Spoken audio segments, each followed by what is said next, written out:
Assalamu alaikum students. This is our 11th lecture in this online session and the topic we are going to study today is expression and comments.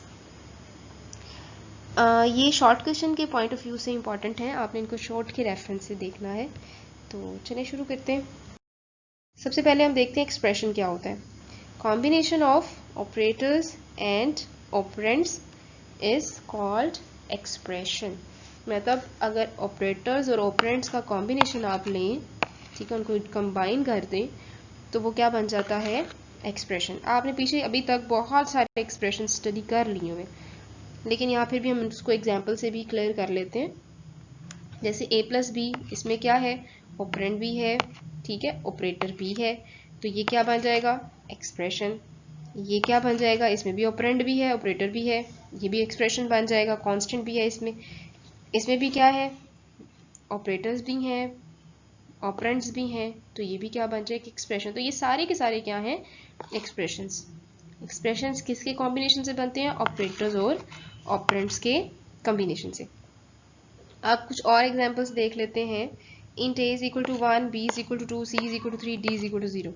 तो अब आपके पास d is equal to a plus B में इस statement में जो ये portion है जिसमें आपने ऑपरेटर और ऑपरेंड यूज किए हैं उसको हम क्या कहते हैं, एक्सप्रेशन। मतलब इक्वल के जो राइट साइड पे था, हमने जब किया था असाइनमेंट ऑपरेटर किया था, तो उसमें हमने ये चीज़ देखी थी कि असाइनमेंट स्टेटमेंट में लेफ्ट साइड पे आपका क्या होता है, वेरिएबल, और राइट साइड पे आपका क्या होता है, एक्सप्रेशन भी हो सकता है, वैल्यू भी हो सकती है। तो यहाँ क्योंकि यहाँ पे वेरिएबल भी दिए हुए हैं और इसके साथ साथ ऑपरेटर भी दिया हुआ है, तो ये क्या बन जाएगा, expression. Same is the case है, D is equal to A star B star C. तो ये जो एस्टेरिस्क साइन है, इन सब के कॉम्बिनेशन से ये पूरे का पूरा, ये सारे का सारा क्या बन जाएगा, एक्सप्रेशन। क्लियर। अब इसी तरह से अगर एक्सप्रेशंस में अरिथमेटिक ऑपरेटर्स यूज हो रहे हो तो उसको हम कौन सा एक्सप्रेशन कहेंगे, अरिथमेटिक एक्सप्रेशन। अब जैसे इसमें अरिथमेटिक ऑपरेटर यूज हो रहा है, दैट मीन्स ये भी क्या है, अरिथमेटिक एक्सप्रेशन है। इसमें भी क्या चीज यूज हो रही है, अरिथमेटिक सिंबल यूज हो रहे हैं, अरिथमेटिक ऑपरेटर्स यूज हो रहे हैं, तो ऑब्वियसली ये भी क्या बन जाएंगे, अरिथमेटिक एक्सप्रेशन। क्लियर। अब डेटा टाइप एक्सप्रेशंस की क्या होती है। किसी भी एक्सप्रेशन की जो डेटा टाइप है वो किस पे डिपेंड करती है, उसके ऑपरेंड्स की डेटा टाइप पे। ठीक है, एक्सप्रेशन की डेटा टाइप आप तभी फिगर आउट कर सकते हैं जब आपको ऑपरेंड की डेटा टाइप मालूम हो। अगर ऐसी सिचुएशन में क्या होता है, आपके पास एक एग्जांपल आ जाएगी, जैसे एक्सप्रेशन 1 है, उसमें ऑपरेटर आ गया, और फिर एक्सप्रेशन 2 है, 2 प्लस 3। अगर ये दोनों के दोनों क्या हैं, इंटीजर्स हैं, इंट डेटा टाइप में है, तो ऑब्वियसली आपका जो एक्सप्रेशन बनेगा वो भी क्या बनेगा, उसका रिजल्ट भी क्या बनेगा, इंटीजर, क्योंकि 2 और 3 दोनों के दोनों क्या है, इंटीजर्स हैं। अगर दोनों फ्लोट होते तो रिजल्ट भी क्या आना था, फ्लोट। अगर दोनों डबल होते तो रिजल्ट क्या आना था, डबल। अब इस टेबल से एक चीज़ ये क्लियर हो जाएगी, अगर ये दोनों इंटीजर हैं तो दोनों का रिजल्ट भी क्या आ रहा है, इंटीजर। अगर ये दोनों फ्लोट हैं तो रिजल्ट भी क्या आ रहा है, float. Same is the case है, इंटीजर है तो इंटीजर रिजल्ट आ रहा है, फ्लोट है तो फ्लोट, इंटीजर्स पे इंटीजर रिजल्ट आता है, फ्लोट पे फ्लोट आते हैं। इंटेग्रल डिवीजन में थोड़ा डिफरेंट आएगा, इंटेग्रल डिवीजन में सिर्फ ये पोर्शन आएगा, ठीक है, क्योंकि दोनों इंटीजर्स हैं। और अगर आपका इंटेग्रल डिवीजन में आपने ये फॉर्मेट दिया हुआ है तो उसका रिजल्ट इस तरह से आएंगे। इस तरह से मॉड्यूलस डिवीजन है तो ये इसी फॉर्मेट में होती है, इसका दूसरा फॉर्मेट नहीं होता। अच्छा, क्योंकि अगर वो पॉइंट्स में चेंज हो जाएगा तो ऑब्वियसली आप उसका रिमाइंडर वगैरह ट्रेस नहीं कर सकते। नेक्स्ट मूव कर देगा ना। अब डेटा टाइप ऑफ एक्सप्रेशन में जो थोड़ा सा ट्रिकी है वो कौन सा है, डिवीजन ऑपरेटर। डिवीजन ऑपरेटर हमने पीछे एग्जांपल में देख लिया है एक दफ़ा, फिर भी देख लेते हैं। अगर तो आपका सिंपल इंटीजर है तो रिजल्ट इंटेग्रल पोर्शन आएगा, जो फ्रैक्शनल पोर्शन होगा वो क्या होगा, ट्रंकेट हो जाएगा, वो एलिमिनेट हो जाएगा, वो उसको शो नहीं करेगा। लेकिन अगर आप उसको फ्लोटिंग पॉइंट नंबर दे रहे हैं तो उसमें इंटेग्रल पोर्शन भी आएगा और फ्रैक्शनल पार्ट भी आएगा। होप सो कि आपको क्लियर हो रहा है। जब आपने उसको इंटीजर दे दिया, ये भी इंटीजर दे दिया, ये भी इंटीजर दे दिया, दोनों इंटीजर्स है, तो इसका मतलब है सिर्फ इंटेग्रल पार्ट ही आएगा रिजल्ट में। लेकिन अगर आपने दोनों फ्लोट दे दिए, दैट मीन्स वो डिवीजन के टाइम पे भी उसमें पॉइंट ऐड करके रिमाइंडर को रिमूव करके फर्दर डिजिट्स उसमें डीपीज तक उसको सॉल्व कर सकता है। अब एक चीज़ जो हमारे पास आती है, ये तो वो सिचुएशंस थी जिसमें हमने कहा जी लेफ्ट जो ऑपरेंड है वो भी इंटीजर है, जो राइट ऑपरेंड है वो भी इंटीजर है। लेकिन एट टाइम्स ये सिचुएशन हो जाती है कि एक इंटीजर होता है मेरी ऑपरेंड और एक जो ऑपरेंड है वो फ्लोट हो सकता है या डबल हो सकता है। तो ऐसी सिचुएशन में आप क्या करेंगे, ऐसी सिचुएशन में आपको कन्वर्ट करना पड़ता है। अब सिचुएशन सबसे पहले देखते हैं क्या है, that operands are of different data types. For example operand 1 की डेटा टाइप क्या है, इंटीजर, और ऑपरेंड 2 की डेटा टाइप क्या है, डबल। तो एक्सप्रेशन हमेशा क्या रिजल्ट देगा, डबल। ठीक है। अच्छा, अब ये कैसे पता चलेगा जी ये डबल देगा, इस एक डेटा टाइप से अगर डिफरेंट डेटा टाइप हो तो डेटा टाइप को जो कन्वर्ट करते हैं, जो कन्वर्जन होती है, कन्वर्जन ऑफ डेटा टाइप, इसको हम क्या कहते हैं, कास्टिंग। ठीक है, इसको हम क्या कहते हैं, कास्टिंग। इसको मिक्स टाइप एक्सप्रेशन भी कहते हैं, लेकिन जो कॉमनली यूज होता है वो कौन सा है, कास्टिंग।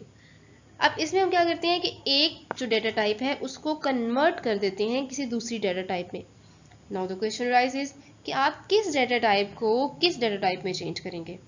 अगर हमने यहाँ इंटीजर को डबल में चेंज किया है तो हम डबल को इंटीजर में क्यों नहीं चेंज कर रहे, why not we are doing this, हम ये क्यों नहीं कर रहे हैं। तो इसकी रीज़न ये है कि डेटा टाइप्स की भी हायर और लोअर डेटा टाइप्स होती हैं। हमेशा लोअर डेटा टाइप्स किस में कन्वर्ट हो जाती हैं, हायर डेटा टाइप्स में।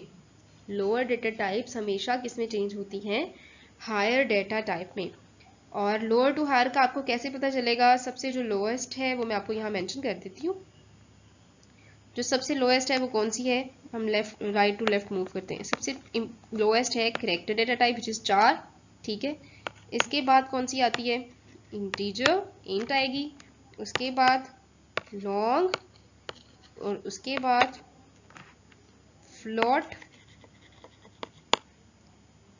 फ्लोट के बाद क्या आती है, डबल, और डबल के बाद क्या आती है, लॉन्ग डबल। ये क्या है, ये कौन सी है, लोअर डेटा टाइप्स हैं। और ये कौन सी है, यहाँ पे इधर राइटवर्ड जो लेफ्टवर्ड जो मूव करी है ये है हमारी hire data types.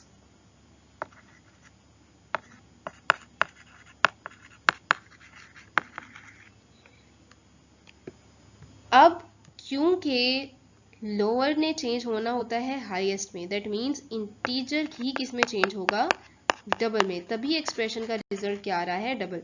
Integer lowest position में है और डबल हाईएस्ट पोजीशन में, इसलिए इंटीजर को वो किस में चेंज कर देगा, डबल में। इसको हम क्या कहते हैं, इम्प्लिसिट कास्टिंग। ये जब लोएस्ट को डबल में करते हैं, हाईएस्ट में करते हैं, तो इम्प्लिसिट कास्टिंग होती है। और अगर आप इसी में डायरेक्ट बता दें तो एक्सप्लिसिट कास्टिंग होती है, लेकिन वो अभी आपकी बुक में मेंशन नहीं है, तो आप उसको ज़्यादा उसके बारे में वर्ड नहीं हो। अच्छा, अब इसकी हम थोड़ी सी एक आध एग्जाम्पल भी देख लेते हैं।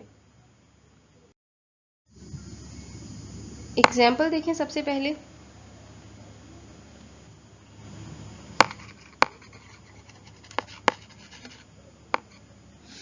एग्जाम्पल में हमारे पास कंसीडर कर लेते हैं एक एक्सप्रेशन है जिसमें ए क्या है, डबल। ठीक है, ए की डेटा टाइप क्या है, डबल, और कुछ हम बी और सी ले लेते हैं, बी और सी, इन दोनों की डेटा टाइप्स क्या है, लॉन्ग। अब ए प्लस बी माइनस सी, ये क्या है, एक एक्सप्रेशन है। कैसे पता चला, क्योंकि इसमें आपके पास ऑपरेटर्स, ऑपरेंड्स हैं और ऑपरेटर्स हैं। और ये अरिथमेटिक एक्सप्रेशन है, वो कैसे पता चलेगा, क्योंकि आपने इसमें अरिथमेटिक ऑपरेटर्स ट्रेस किए हैं। ये अरिथमेटिक एक्सप्रेशन इसलिए बन रहा है। एक्सप्रेशन हम दोबारा से लिख लेते हैं, ए प्लस बी माइनस सी। अब हम इसकी प्रोसीडेंस चेक करते हैं कि ये एग्जीक्यूट कैसे होगा। तो सबसे पहले ऐड होता है, ब्रैकेट्स के साथ हम उसकी चेक कर लेते हैं प्रोसीडेंस ऑर्डर उसका सारा। पहले एडिशन सॉल्व होगी और फिर सब्ट्रैक्शन, तो इसका मतलब है इसकी कुछ पोजीशन इस तरह से बनेगी। सबसे पहले हम ये देखते हैं, ए की डेटा टाइप क्या थी? ए की डेटा टाइप है डबल, ठीक है, और बी की डेटा टाइप क्या थी? लॉन्ग। जो मैंने आपको प्रीवियसली चार्ट दिखाया था जिसमें कैरेक्टर था लोएस्ट पे, उसके बाद क्या था? इंटीजर, फिर क्या था? लॉन्ग, और फिर फ्लोट था, फिर डबल, और देन हमारे पास था लॉन्ग डबल। कुछ ये फॉर्मेट था उसका, ये लोएस्ट टू हाईएस्ट का। अच्छा, अब इसके अकॉर्डिंग किसने किस में चेंज होना है? लॉन्ग ने चेंज होना है डबल में, ठीक है। अब इस इतने एक्सप्रेशन का रिजल्ट क्या आएगा? डबल, ठीक है। और अब हमने क्या देखना है? इसमें सी वाले को सॉल्व करना है। सी का रिजल्ट क्या है? लॉन्ग। अब फिर ये लॉन्ग और डबल और लॉन्ग का हो जाएगा, सी लॉन्ग में था ना, तो अब फिर ये दोनों किन में कॉम्बिनेशन हो जाएगा? डबल और लॉन्ग का। अगेन किसने किस में चेंज होना है? लॉन्ग ने डबल में चेंज होना है, तो रिजल्ट एक्सप्रेशन का क्या आएगा? डबल में। देखा जाए तो यहाँ पे ए डबल था, बी और सी लॉन्ग थे, तो लेकिन कन्वर्जेंस जब आपको करनी पड़ी, क्योंकि ये डिफरेंट है, कन्वर्जेंस करनी पड़ेगी। कन्वर्जेंस हम कैसे करते हैं? लोएस्ट टू हाईएस्ट में मूव करते हैं, और जो भी अल्टीमेटली आपके पास आएगा वही क्या होगा? आपके एक्सप्रेशन का रिजल्ट होगा। अब हम देखते हैं कमेंट्स क्या होते हैं। कमेंट्स इंपॉर्टेंट शॉर्ट क्वेश्चन है। ये आज के लेक्चर में हमने जितने भी देखे हैं वो सारे के सारे शॉर्ट क्वेश्चन हैं, आपने उनको ध्यान से देखना है कि उनको कैसे हम सॉल्व कर सकते हैं। कमेंट्स को हम कंसीडर करते हैं हमेशा इंफॉर्मेटिव नोट्स की फॉर्म में। जब भी आप प्रोग्राम में इंफॉर्मेटिव नोट्स देते हैं तो उसको हम क्या कहते हैं? कमेंट्स। इंफॉर्मेटिव नोट्स को क्या कहते हैं? कमेंट्स।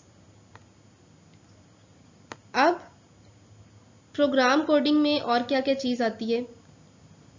इंफॉर्मेटिव नोट्स की ज़रूरत पड़ती क्यों है? अगर आपने एक सिंगल लाइन में इंफॉर्मेटिव नोट देना है, एक सिंगल लाइन में मेंशन करना है,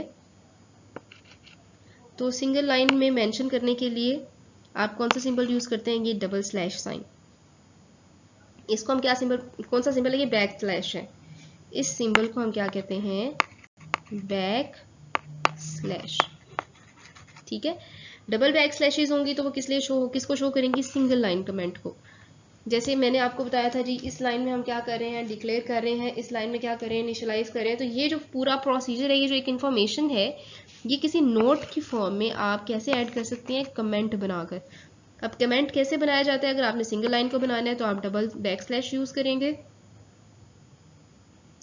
डबल बैक स्लैश यहाँ आपको एग्जाम्पल से क्लियर हो जाएगा। Int a is equal to 1, b is equal to 2, c is equal to 0, c is equal to a plus b। अब हम यहाँ क्या कर रहे हैं? ये प्रोग्राम ऐड कर रहा है 2 नंबर्स को। वैसे अगर आप इनके जो है एंड पे ये डायरेक्ट वैसे लिख देते ना, उसको कमेंट ना बनाते, तो इसने क्या शो करना था? एरर, क्योंकि इन वर्ड्स का कोई मीनिंग नहीं है। ये उसकी एग्जीक्यूशन में या उसकी ट्रांसलेशन प्रोसेस में कंपाइलर के लिए प्रॉब्लम करते हैं। तो इसलिए हम कहते हैं कमेंट्स क्या है? नॉन एग्जीक्यूटेबल स्टेटमेंट्स हैं, जो कि क्या होती हैं? एग्जीक्यूट नहीं होती और एरर्स भी शो नहीं करती। कंपाइलर इनकी वजह से डिस्टर्ब नहीं होता, ठीक है।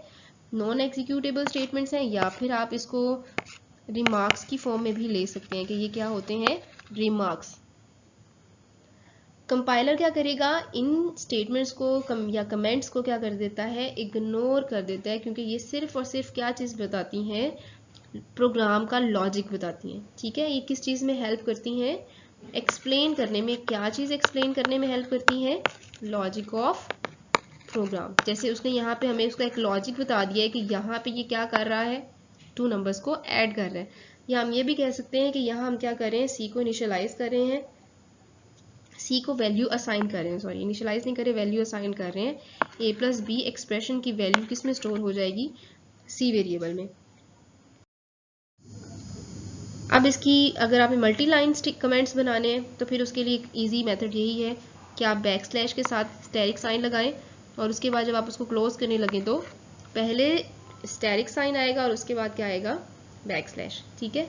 जैसे ये प्रोग्राम है तो उन्होंने पहले ये मेंशन किया सिंबल, कमेंट सिंबल जो है, और कमेंट में हमने क्या लिख दिया, this program prints a single line message, और इसका स्टूडेंट है, ऑथर, डेट ये है, इतने पोर्शन को हमने क्या कर दिया, कमेंट बना दिया।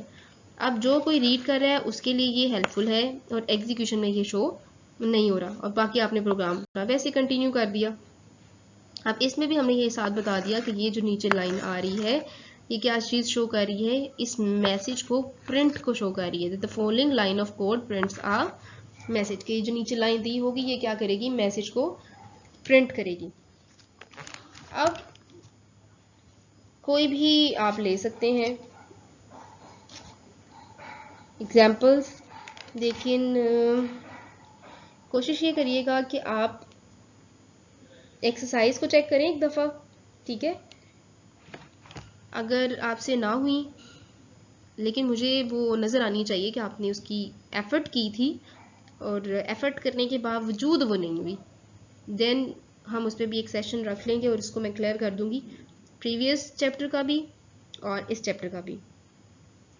अब इसमें आपने जो क्वेश्चंस देखने हैं, इन सारे इस पूरे लेक्चर को, इस लेक्चर को भी, प्रीवियस जितने भी इस चैप्टर के लेक्चर्स थे, उन सबको देखते हुए जो आपने चीज़ें सॉल्व करनी है अपने तौर पे, वो क्या होंगी, एक्सरसाइज चेक करिएगा, उसमें क्वेश्चन नंबर आएगा 10, ठीक है, क्वेश्चन 11, इसके बाद क्वेश्चन 13, और लास्ट क्वेश्चन, क्वेश्चन 14।